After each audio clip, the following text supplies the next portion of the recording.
Well, hello everyone on this beautiful day just before the winter storm sets in. We're expecting some major snow, ice here in a couple days. So far though, it's still pretty nice right now, so I thought today would be a really good time to come out and tell you guys a really interesting story about a very unique person.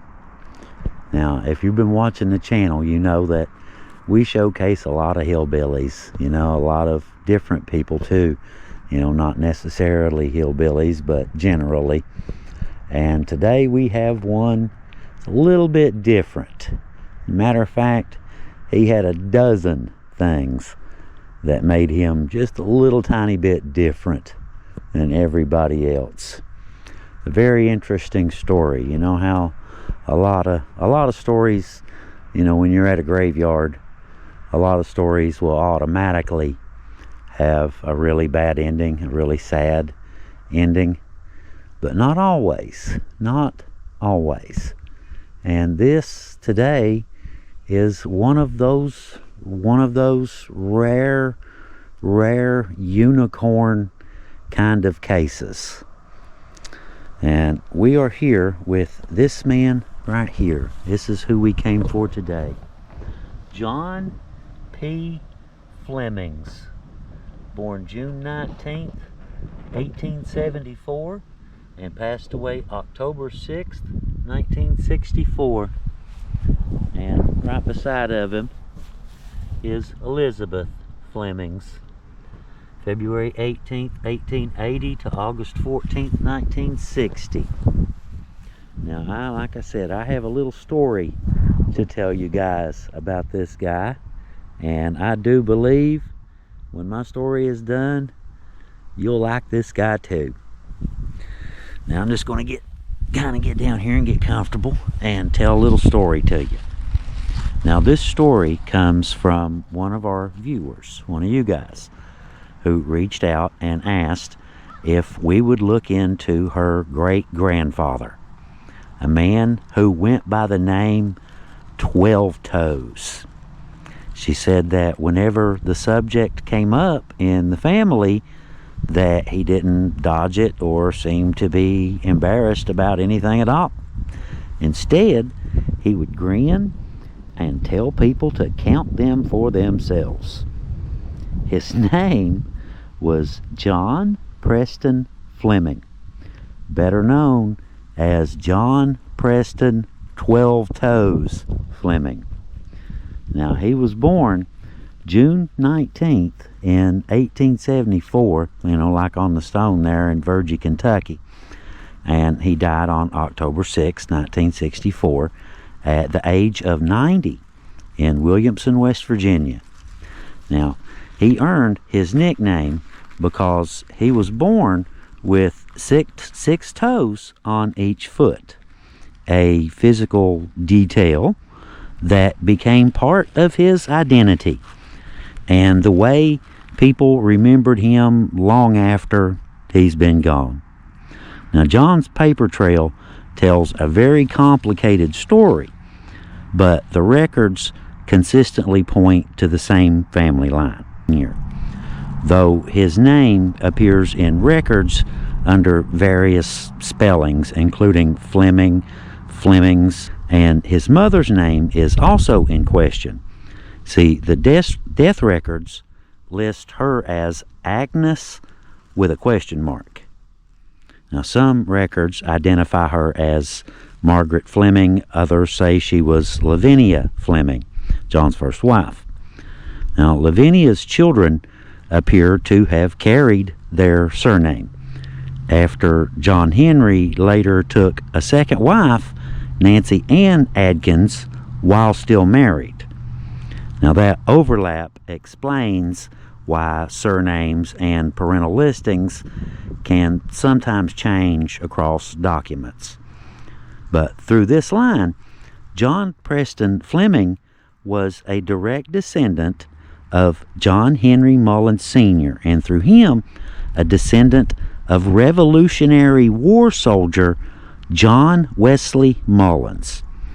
Now, John Wesley Mullins lived during the American Revolution, at a time when people were pushing west through the Appalachian frontier. Records place him among Mullins families who moved through Virginia into what would later become Kentucky, helping establish early settlements in the mountains. Like many Revolutionary War veterans, his service is preserved through documentation such as pension applications, land claims, and family tradition, rather than solely detailed military records. Now, descendants remember him not only as a soldier, but as an early settler whose lineage spread across eastern Kentucky and southern West Virginia. Through this line, John Fleming's roots reach back to the generation that fought for American independence. Despite his Mullins lineage, John used the surname Fleming for most of his life. Among his 12 children, 2 used the surname Mullins, 1 changed their name entirely, and the rest used Fleming.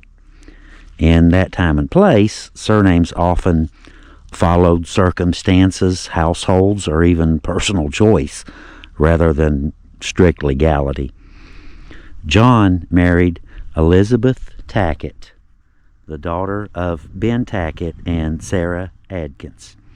Together, they had around 7 children, and something about that branch of the family stands out in records. From what we can tell, their children all lived long lives. Now, that may not sound remarkable at first, but for the time and place that they lived in, it is. In an area shaped by childhood illness, mining accidents, infectious disease, and early death, this family seems to have avoided all of it. Census records, death certificates, and obituaries show normal and often extended lifespans across the board. It is rare to see that, especially during that time period. Now, Elizabeth later died from rheumatic condition and myocarditis. In her time, rheumatic illness was often the result of untreated strep infections, something that was common and dangerous before antibiotics existed. It was an illness that damaged the heart over a period of years. Myocarditis means inflammation of the heart muscle, which weakens the heart's ability to pump blood and can lead to heart failure or fatal rhythm changes. Her death shows the medical reality of her day, an illness that today is preventable or treatable, but was deadly back then. John's legacy didn't end with him. 2 of his granddaughters would go on to become well known in their own right. One was Fanny Belle Fleming, who rose to national fame as Blaze Starr, also known as the Queen of Burlesque. The other was Lois Laverne Williamson Davis, known to audiences as the Great Molly O'Day, a gospel singer whose impact was so lasting that she was inducted into the West Virginia Hall of Music Fame in 2007. Now, John died of pneumonia in Williamson, West Virginia. He and close members of his family are listed as being buried here at Maher Memorial Gardens. But there are currently no known photographs of their stones. It's a big cemetery, and without guidance, finding specific graves can mean searching row after row for hours.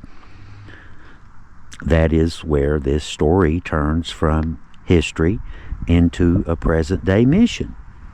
We've came out here and we've located John's grave and Elizabeth's grave buried with him, so that their names and places of eternal rest don't remain lost in the paperwork.